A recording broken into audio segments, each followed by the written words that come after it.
Hey guys, welcome back. I just need to make a quick video. This is a non-dog photography related video. This is very personal to me, and if you want to stick around, I would really appreciate that. But if you don't want to, then that's also okay.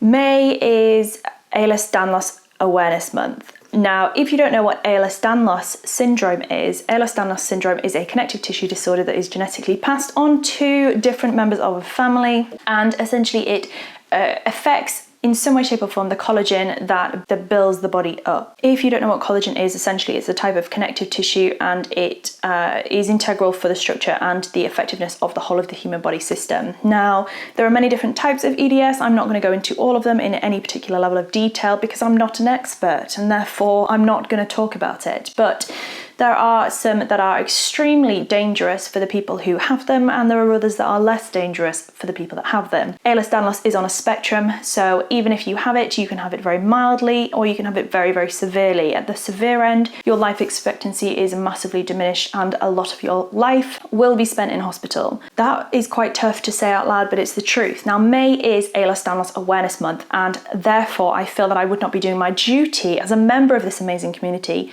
to say something about it. Now, I don't discuss this at length publicly, especially not on the internet, because anybody can see this, and I do not want people to feel that I am different from them.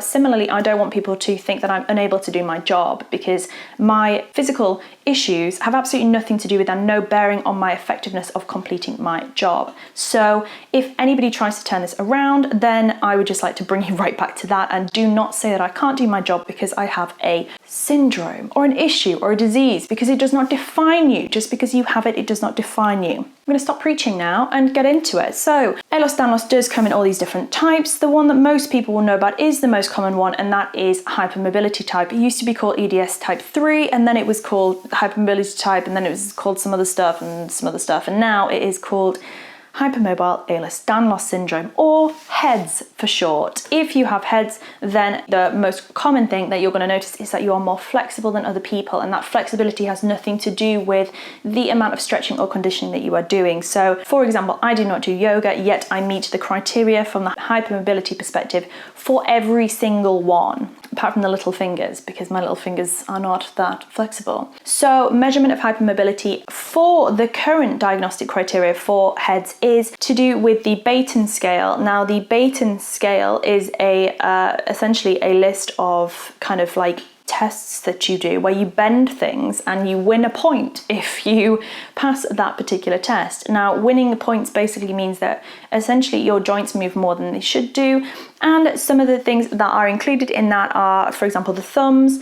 So it's, I forget that there's a camera there. So essentially, if your thumb can touch your wrist, like so, then you would win. You would score 1 point for each side. So that is one of them. The next one is if you were to place your hand flat on the tabletop, could you lift your pinky, your little finger, past the 90-degree line of there? I'm a borderline pass for my little fingers.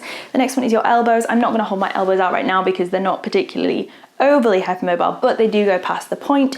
Knees are horrific for me, and yeah, if I was to stand up and show you that, then yeah, really bad. They bend the wrong way, which is weird, and that's why I have a lot of stability issues when I'm running. Again, I don't run for my job, so it does not affect me. And then finally, the last one is, can you touch the floor with your legs straight, your hands flat on the floor, palms flat on the floor, and hold it. So not just bounce down, you got to like bend and just stay there. So that is the Baten Scale. Essentially, it is out of 9. If you score more than like a 4 or something, I will link to the diagnostic criteria below. If you score more than that, then you are potentially get a check mark on the Baten Scale. So the Baten criteria, the Baten Scale is the diagnostic criteria, and what that does is it includes the Baten Scale and some other stuff. So that other stuff has to be assessed by a trained professional, and I personally went down to London to a hypermobility specialist who went through my diagnosis, because I was diagnosed with a whole host of other stuff from a different I'm not going to go there because it was just not a great experience. I've got a lot of diagnoses. I've got a lot of diagnoses to my name, and I personally don't think they're all true.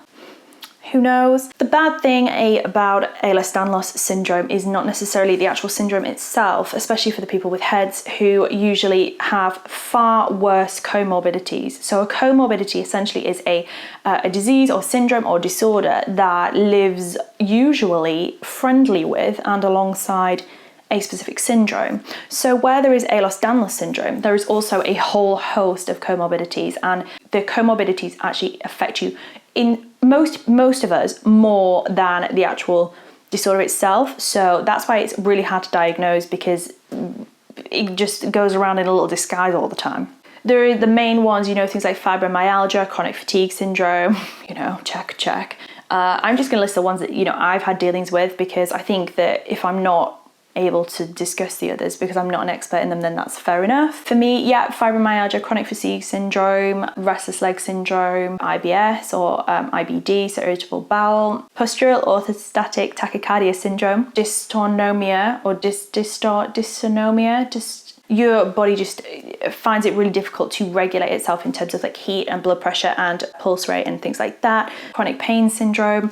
Things click a lot, so sorry about that. Temporal mandibular joint syndrome, when I can spit it out. This side of my jaw moves a lot more, which is why, and I know some people have commented on it, that's why my mouth sometimes moves to one side when I talk, because one side of my jaw is a lot looser than the other side, so I can open my mouth a lot further one way than I do the other way. And what that tends to manifest as in terms of me and my personal life is that when I eat something, no matter what it is, my jaw will click, and I just am used to it because it's normal, but my partner is extremely frustrated by it and I have to go to the other side of the room to eat. It is really annoying, to be fair. I also grind my teeth in the night, which is called bruxism, and that is another comorbidity. There is things like migraines. It is, I don't want to get emotional, but I don't usually talk about things like this because this is essentially kind of like my personal life, and it's just sometimes I think quite hard to explain to people what it is like to have so many things, so that when you're having a good day with one of them, you're also probably having a really bad day with another, and nobody knows about it because you don't tell people, because you don't want people to think you're weak or ineffective or unable to do your job. I was diagnosed when I was 25. And when I was 25, that is when I really looked into it and to try and find out what was wrong, because I had some issues with pain when I was competing my dogs. And it was after I'd ran, I would end up being completely unable to use my leg. And then, I did get the diagnoses, but one of the specialists did want me to get a MRI scan of my spine to just assess that situation, because chiropractors and osteopaths and physiotherapists had all said something is going on in your lumbar spine, and none of them could fix it. Probably because they can't fix it because the connective tissue actually doesn't hold it straight enough, which is why I slump a lot, because it's just comfier, because I rest on my ligaments, not on my muscles. But yes, essentially I have had an MRI scan. I had that scan in December. I do have a benign tumour in my spine, in the actual bone. I will try and include a picture of it because why not? So it's the white blob on the screen, if you could have got that in front of you right now. That's not going to do anything. Hopefully it won't go anywhere. It's not really going to grow. Essentially that vertebrae is just vascularized, which basically means it's got blood vessels kind of going all over it, and it's not really structurally sensitive anymore. But my other MRI things came back okay. There was disc wear, which is more than would be expected as for somebody of my age. But essentially the reason why I think I've gone so badly wrong physically is because I used to ride horses, and I did it with great gusto and enthusiasm and was not scared at all when I was thrown off from very big horses. And I would quite gladly fall off because it was fun, and going fast was even more fun. So going fast and falling off was just like the most hilarious thing ever. As you can tell, I'm a bit weird, and that's normal. So sorry if that is a surprise to you. I now work an office job because it's just easier on the body, and I do movementy stuff for fun when I can, but I have to follow that up with a lot of rest. If you overdo yourself, then you are then like knocked out for a good few days, and sometimes that can be a week. So I will regularly have duvet days, and those days basically I can't get out of bed. I tried to limit those to the weekend and rally through for midweek. But if I've overdone it or travelled, and travel is the big one, if I've travelled, then usually I am knocked out and it is not a pretty sight. I find it difficult to find things that I like to eat. I find it difficult to get on with certain things. I'm very sensitive to sound and to light, and I find it really hard to do stuff. And the silver lining around all of this really is that because I am so physically disastrous, or as my dad put it, if you were a horse, you would be shot. That was when I was 14, and it's the truth, 100%.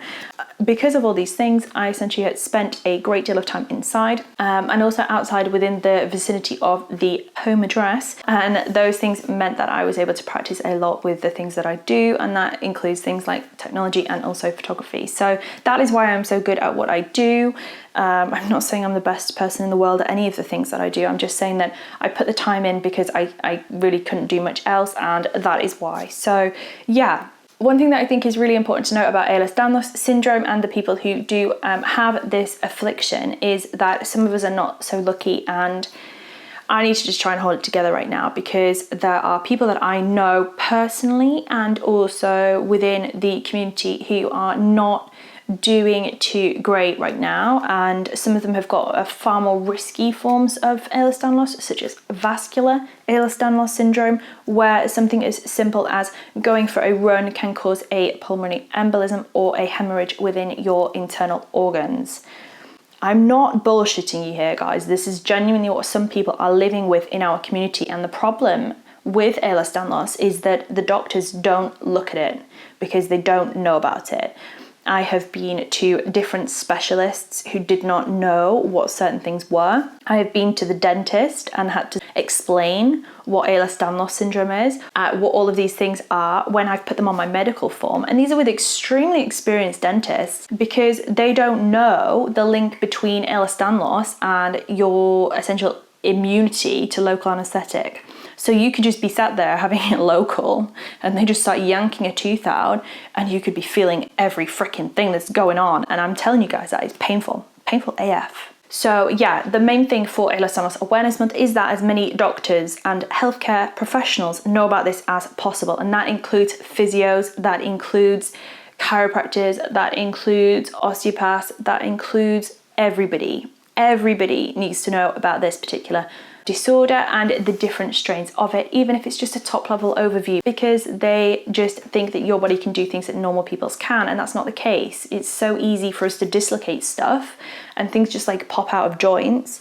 Like, things move more, and I don't really realize that I do it, but I know that in videos I have like put my head neck click, put my head to a side and like rest it on my shoulder, and for me that kind of head movement is like completely normal.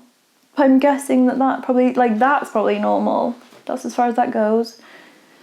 That is not normal. Yeah, so that is this video. It's nothing to do with dog photography. I'm really sorry that we've kind of gone off track here a little bit. I do only make videos about dogs, dog photography or dogs or something to do with that. But in this particular instance, I felt like I had to do a video because it is May, and May is EDS Awareness Month, and I just felt like I had to do it. So I'm really sorry if it has annoyed anybody. I hope that everybody is okay. And if you are struggling with an invisible illness, I feel for you and I'm with you. And if there's anything that I can do, please do let me know, because it is shit and nobody should have to do this alone. So yeah, I love you, and I hope that you're all okay, and I will see you again really soon. So yeah, bye bye.